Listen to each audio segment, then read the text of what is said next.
Dure for Shiva for Senate. How many of you know what the economy is? Alan, you may wanted to see what the hand. How many of you know how the economy runs? Anyone? No one really knows, right? It's kept as a black box, and no one really knows how it runs, and it's so complicated that's very difficult to understand. But in the next 5-10 minutes, like I did the Paris Accords video or the college scam video, everyone here is going to understand how the economy works. But more importantly, you're going to find out how you've been sold out by the career politician. Okay? So let's start with always the most important person, you. Okay, here's you. Can everyone see this? Yes. And most people here, go to some business somewhere, or you have your own business. This is your business. And you sell some type of skill, or you work there, and you get some money coming to you. Okay? Right? And what ends up happening is some portion of this goes into something called taxes, right? And typically, if you look at the U.S. economy, it's roughly around, if you took an average, around 20%, all right? Everyone has different tax scales. And this goes into something called the government, all right? And the government, this is their federal budget. And roughly, this is about $4 trillion, okay? Just to give you an understanding of what that's about, all right? A side note, this amount of money, if you actually look at it, it's only 10% of people, 10% of taxpayers, 10% of taxpayers contribute to 80% of that $4 trillion. I don't know if you knew that. No. Yes. Okay? Just think about that. Okay? Let that just sink in. That $4 trillion that's coming in, 80% of that is coming from 10% of taxpayers. Is that the middle class? It's people who work for a living. Yeah, middle class, etc. So this is what happens. Now, what ends up happening with this, the way you want to understand the economy is, this goes into what I call 3 different buckets. Okay? And you can think about this broadly. Again, this is a very nice way to understand how all of this works. So one bucket, let's call this bucket 1, bucket 2, bucket 3. Let's call this bucket 1, bucket 2, bucket 3. Everyone got that? 3 buckets. This bucket is what we call security. Okay? This bucket is what I call equity. And this bucket is what I call infrastructure. All right? So what does security mean? Security means all the money that gets taken out of the federal budget and put into things like, the Army, okay? Military, the EPA, the FDA, okay? Border security. These are things that are done to protect us, right? Or supposedly protect us through regulations, etc., like the FDA, the EPA, that's watching out for us. The other bucket is what I call sort of the free stuff, okay? Which includes things like food stamps. And the reason it's called equity is it's about saying, well, some people didn't get treated well. So we as a government are going to make it equal, right? We want to make things, quote unquote, fair. So this includes food stamps. This includes things like welfare. What else? Medicaid, right? Etc. Okay? This is about equity. Security, equity. The other thing is infrastructure. Okay? Infrastructure, obviously, what is this? This is roads, right? Bridges. What else? This also includes digital infrastructure, okay? Like 5G, okay? It may also include water supplies. What's that? Water supplies. Yep, water supplies, sewer, right? It also includes education and training. These are things that, so infrastructure could be you go to Job Corps, you learn a skill, you go to a vo-tech school, right? These are things that enhance your infrastructure that are for the long term. Got it? Any questions? So again, just to again look at this. This is you work.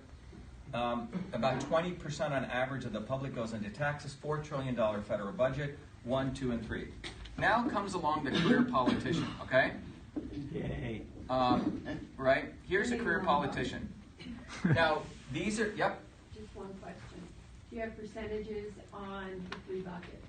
Because what we usually hear is too much goes to bucket number one, not enough to bucket number two.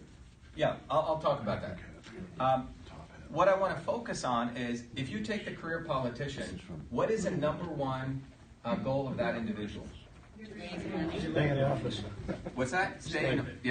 So we can say get elected, right? Their goal is to get elected, and then you said get reelected, and then what else? Get reelected. And keep it going. And keep it going, right? Raise money, not get elected.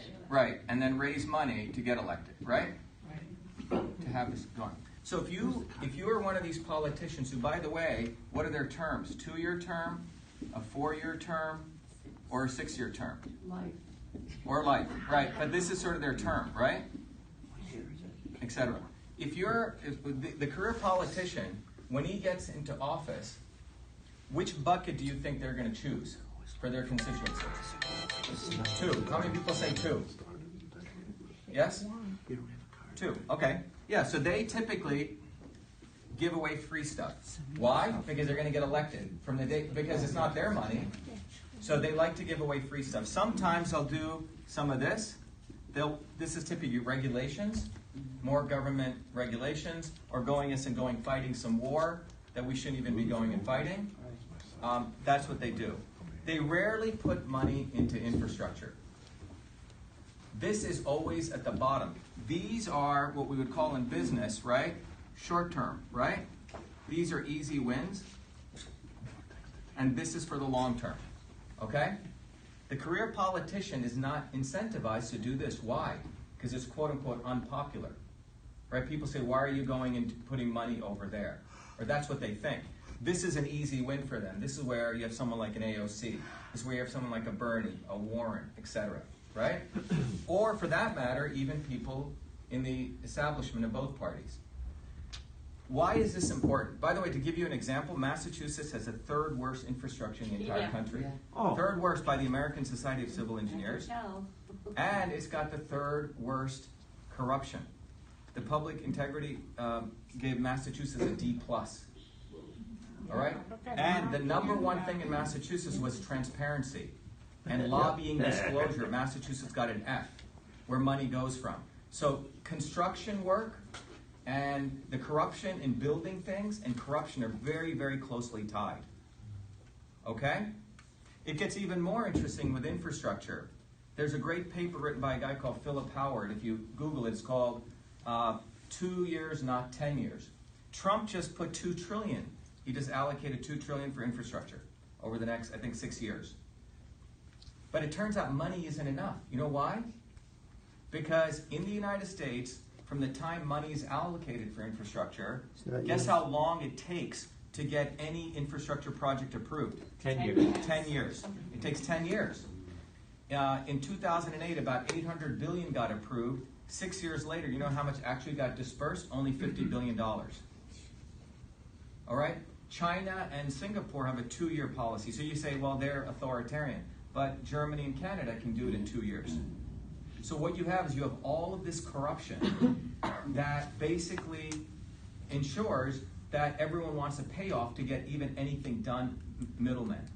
So what's happening to Massachusetts is you take working people in this state to go from Western Mass or go from Andover or from, if they're on the orange line and it's the winter time, to go from there, let's say they're making 40 or 50K, and if they have a kid, a single mother, to get in to Massachusetts and go out, they're spending 3-6 hours just traveling.